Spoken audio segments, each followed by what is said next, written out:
शेख मुजीब को मैंने तो कभी गद्दार नहीं समझा। अगर वो गद्दार होता तो आज हम बात क्यों करते। उसकी बेटी ही बांग्लादेश की वज़ीर आज़म है और हम ये चाहते हैं और हम बांग्लादेश से माफ़ी भी मांगना चाहते हैं और मैं खुद चाहता हूं कि हम बांग्लादेश से माफ़ी मांगें। अस्सलाम वालेकुम नाज़रीन, कैसे हैं आप? ठीक ठाक हैं? मैं उम्मीद करता हूं आप जहां भी होंगे एंजॉय करते होंगे, मज़े में होंगे, फिटफाट होंगे। मैं हूं एहसान खान और आप देख रहे हैं हमारा यूट्यूब चैनल एहसान रिएक्शन विद एहसान। व्यूअर्स, क्रिकेट की अपडेट्स भी मैं आपके लिए लेकर आता रहूंगा, लेकिन एक बड़ा वीडियो वायरल है इस वक्त सोशल मीडिया पर, यूट्यूब पर।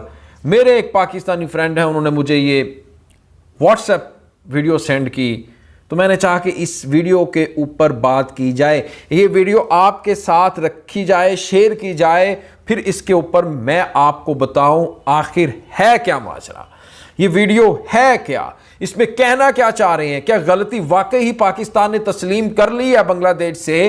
क्या बांग्लादेश से उन्होंने माफ़ी मांग ली है? ये वीडियो देखते हैं, फिर उसके ऊपर मैं आपको बताने वाला हूं। कहीं नहीं जाइएगा, आखिर तक जुड़े रहिएगा। मेरे ख्याल में ये बहुत बड़ा बयान है, बहुत बड़ा स्टेटमेंट है। वो इसलिए कि जब आप किस कंट्री के जब बहुत बड़ा नाम, जो एक मीडिया सेल, जो एक मीडिया ग्रुप भी चलाता, रन करता हो, वो बंदा कह दे कि हमें अपने बांग्लादेश के जो भाई हैं, बांग्लादेशियों से माफ़ी मांग लेनी चाहिए और हमसे गलती हो गई है, इस तरह का बयानिया, इस तरह का स्टेटमेंट उनका आ जाना, क्योंकि एक बड़ा नाम है शाहिद चौधरी साहब का। शाहिद चौधरी पाकिस्तान का एक बड़ा मीडिया ग्रुप चला रहे हैं, उन्होंने ये बात कह दी है। मेरे ख्याल में या तो फिर उनकी बात को माना जाए, या फिर अगर हुकूमत डिनाई करती है तो फिर हुकूमत वक्त को चाहिए कि इस स्टेटमेंट के ऊपर भी कुछ तहकीकात करें, या तो फिर उनकी बात को अगर तस्लीम हुकूमत करती है तो फिर मेरे ख्याल में इसमें तो कोई दो राय नहीं है। हर कोई पाकिस्तानी चाहता है कि बांग्लादेश के साथ हाथ बढ़ाया जाए, बांग्लादेश को गले लगाया जाए, बांग्लादेश हमारा भाई है। लेकिन अगर कोई कंट्रोवर्सी इस तरह की है, कोई कंट्रोवर्सी फैलाई गई है, तो फिर इसकी तहकीकात होनी चाहिए। नहीं तो फिर अगर मान रहे हैं तो फिर जल्दी करें, देर किस बात की। लेकिन मेरे ख्याल में पहले हम ये वीडियो देख लेते हैं, 6-7 मिनट का ये क्लिप है, वीडियो देख लेते हैं, उसके बाद फिर इस पर बात करते हैं। कहीं नहीं जाइएगा, वीडियो बहुत ही इंटरेस्टिंग है, आपने भी देखनी है, मैं भी देखता हूं, फिर उस पर बात करेंगे। आखिर तक जुड़े रहिएगा। बढ़ते हैं वीडियो की तरफ। अगर अभी तक आपने एहसान रिएक्शन को सब्सक्राइब नहीं किया, चैनल पर नए आए हैं, अभी विजिट किया तो चैनल को सब्सक्राइब कर लें, बेल आइकन भी प्रेस कर दें, लाइक भी कीजिएगा, कमेंट सेक्शन में कमेंट भी कीजिएगा। फीडबैक का इंतजार रहता है आपकी, आप जब टाइम निकालते हैं, फीडबैक देते हैं, वो आपका बहुत शुक्रिया। अच्छा, आज मैच भी है, पाकिस्तान और ऑस्ट्रेलिया का सेमीफाइनल, और फिर पाकिस्तान ने बांग्लादेश जाना है, सीरीज भी चलेगी, इस पर भी मैं आपको अपडेट देता रहूँगा। LPL भी, लंका प्रीमियर लीग के अंदर भी बांग्लादेशी कुछ प्लेयर्स हैं, वो उधर खेलेंगे, उसके बारे में मैं आपको अपडेट देता रहूँगा। फ्रांस के साथ बहुत ही अच्छा रिलेशंस बढ़ रहे हैं, बांग्लादेश के शेख हसीना वाजिद गई हैं, उसके बारे में मैं आपको अपडेट दूंगा इस वीडियो के बाद। ये वीडियो देख लें, ये भी बहुत ही इंपॉर्टेंट वीडियो है। बढ़ते हैं जी वीडियो की तरफ। 3, 2, 1 एंड क्यू। शेख मुजीब को मैंने तो कभी गद्दार नहीं समझा। हाँ। अगर वो गद्दार होता तो आज हम बात क्यों करते। उसकी बेटी ही बांग्लादेश की वज़ीर आज़म है और हम ये चाहते हैं माफी बांग्लादेश से माफी भी मांगना, उन्होंने साफ कहा क्लियर, और मैं खुद चाहता हूं बांग्लादेश से माफी मांगना चाहते हैं। हमें बड़े दिल के साथ उससे माफ़ी मांगनी चाहिए, क्योंकि हमने शेख मुजीब के हवाले से बहुत सारी ऐसी बातें की हैं। शेख मुजीब ने उस वक्त 6 नकात की बात की थी। आज हम 50 साल बाद, पाकिस्तान खोने के बाद, पाकिस्तान तोड़ने के बाद, उन्हीं 6 नकात को तस्लीम कर रहे हैं। तो क्या गलती की थी? अगर उस वक्त मीडिया आज़ाद होता, अगर उस वक्त आप जैसे नौजवान होते, तो क्या ऐसा अलमिया हो सकता था? सवाल ही पैदा नहीं होता। अगर वो गद्दार होते तो मादरे मिल्लत के साथ होते, मादरे मिल्लत के साथ खड़े होते। तो ये ऐसी बहुत सारी ऐसी नाजुक बातें हैं कि जैसे आपका अपना सगा भाई है, बेटा है, आप उसको दीवार के अंदर जब चुनने की कोशिश करेंगे तो लामहला वो भी आपके साथ कोई ना कोई बुरा सलूक करेगा, ज़रूर करेगा। तो राना सुल्तान साहब ने, उससे पहले कर्नल फ़ारूक साहब ने और फिर प्रोफेसर साहब ने जो बातें की, वो सारी बातें मेरे दिल की बातें थी। और सब नौजवानों की जो मैंने बातें सुनी हैं, यही कुछ मैं भी कहना चाहता था। वैसे ही गर्मी जज्बात के साथ मैं भी कुछ कहना चाहता था। मैंने ये सोचा था कि आज की जो 50 साल के बाद, मुझे याद है, आज भी वो याद है, वो सीन मुझे याद है कि मैं 4 या 5 साल का होऊंगा तो मुझे 71 की जंग में मोर्चे के अंदर बैठना याद है कि हुआ क्या था। लेकिन 50 साल गुजर गए, उसके बाद पता चला कि जी उस वक्त एक जंग हुई थी, एक मुल्क हमसे जुदा हुआ था, एक ज़ख्म मिला था। उस ज़ख्म के साथ हमारी आज तक हम उसको ताज़ा ही किए हुए हैं। 50 साल गुजर गए हैं और 50 साल 55 साल के बाद जाके मुझे ये अंदाज़ा हो रहा है कि हमने आज एक ऐसी फ़ज़ा के अंदर वही बात की है, अगर हम चंद साल मज़ीद पहले बात करते तो गद्दार कहलाते और हमें भी ऐसे ही केसेस का सामना करना पड़ता। मैं ये बात इसलिए कहना चाहता हूँ कि जैसे प्रोफेसर साहब ने भी कहा, कर्नल साहब ने तो कहा हमें बहुत सारी बातें अब याद नहीं करनी चाहिए। प्रोफेसर साहब ने कहा तारीख़ को याद रखना चाहिए। तो बात यह है कि तारीख़ को याद रखना इसलिए भी ज़रूरी है कि मेरे वालिदैन ने, मेरे दादा ने मुझे बताया था कि तारीख़ पाकिस्तान याद रखना ज़रूरी है। यहाँ बैठे हुए मैं एक, चूँकि आप मेरे दोस्त हैं, भाई हैं, इन्होंने तो बुज़ुर्ग बना दिया, चलें बड़ा भाई समझ लें आज के दिन, लेकिन वो कहना ज़रूरी है। जो एक अमानत थी, मैं उस पर बोलता रहा हूँ। आज मैं फिर आपके सामने अपने वो जज्बात रखना चाहता हूँ कि मेरे दादा ने 46 के इलेक्शन में सियालकोट से MLA थे, चौधरी नासरुद्दीन एडवोकेट, सियालकोट में, नासर रोड उनके नाम से मशहूर है। वहाँ शेख मुजीब आया करते थे और हुसैन शहीद सोहरवर्दी साहब के साथ, मेरे दादा के साथ बहुत अच्छे ताल्लुकात थे। हमारी कोठी में ही वो रहा करते थे, सोया करते थे। जब वज़ीर आज़म बने तब भी हुसैन शहीद सोहरवर्दी, तब भी वो आया करते थे। तो वो एक निस्बत थी उनके साथ। मेरे वालिद जब उन्होंने मैट्रिक किया, मैट्रिक के अभी स्टूडेंट थे, तो बच्चा तकरीबन 15-16 साल की उम्र में वो पहले बच्चे थे जो फ़िरोज़पुर की जेल में पकड़े गए, इसलिए कि पाकिस्तान के नारे लगाते हुए, और 1 महीना वो जेल के अंदर रहे।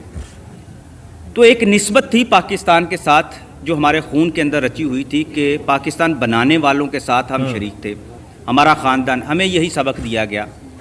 दादा भी यही कहा करते थे, वालिद साहब ने भी यही कहा कि शेख मुजीब की जब बातें करते थे तो उनकी आंखों में आंसू हमने देखे हुए कि कितना वो पाकिस्तान से मोहब्बत करने वाला इंसान था, लेकिन हमने उसे गद्दार कहा।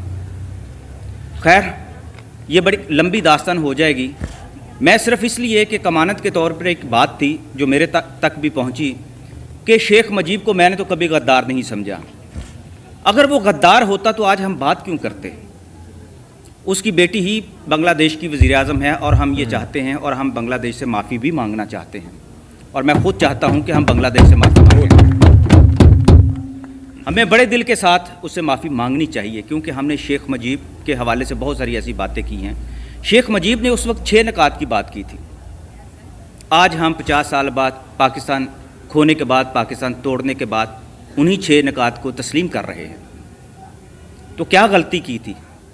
अगर उस वक्त मीडिया आज़ाद होता, अगर उस वक्त आप जैसे नौजवान होते, तो क्या ऐसा अलमिया हो सकता था? सवाल ही पैदा नहीं होता, कभी नहीं हो सकता था।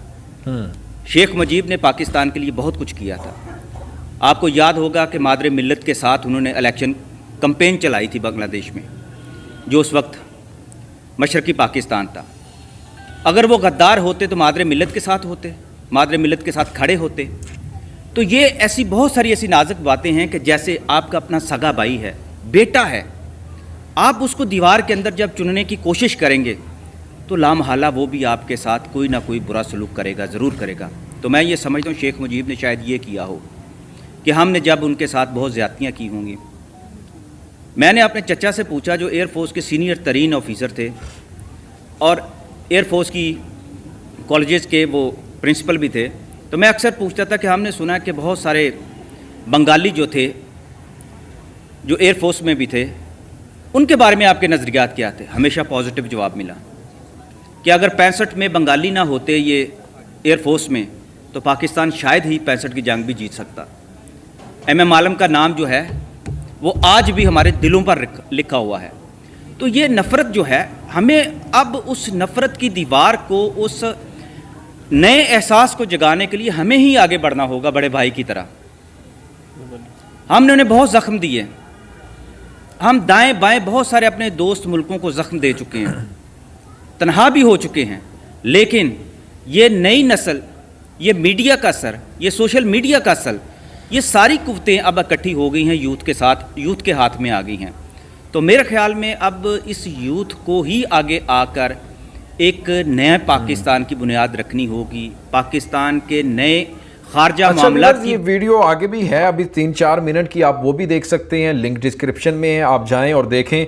लेकिन अच्छा, जो इनकी जो थीम है, जो इन्होंने मेन जो बात की है, वो मैं आपको बता देता हूँ। 2-3 बातें की हैं। एक तो उन्होंने ये कहा कि शेख मुजीबुर रहमान वफादार थे, मुहिब्बे वतन थे, और दूसरा उन्होंने कहा हमें बांग्लादेश से माफ़ी मांगनी चाहिए। और तीसरी बात उन्होंने ये कही है कि आजकल जो सोशल मीडिया का दौर है, अगर जब होता तब होता तो ये काम नहीं होना था। और MM आलम साहब की बात की है, एयरफोर्स की बात की। उन्होंने कहा कि 1965 की जो जंग हुई है उसमें बांग्लादेश का बहुत अहम किरदार था, उन्होंने बढ़ चढ़ कर हिस्सा लिया है। MM आलम साहब जैसे बहादुर थे एयरफोर्स के अंदर, जिन्होंने नाको चने चबवा दिए थे इंडियन एयरफोर्स को। अच्छा, अब इन्होंने क्लियर कह दिया है कि भाई माफ़ी मांगे, बड़े भाई की तरह आगे बढ़ें, जो उनको ज़ख्म दिए हैं उनके ऊपर मरहम रखें, उनको गले लगाएं।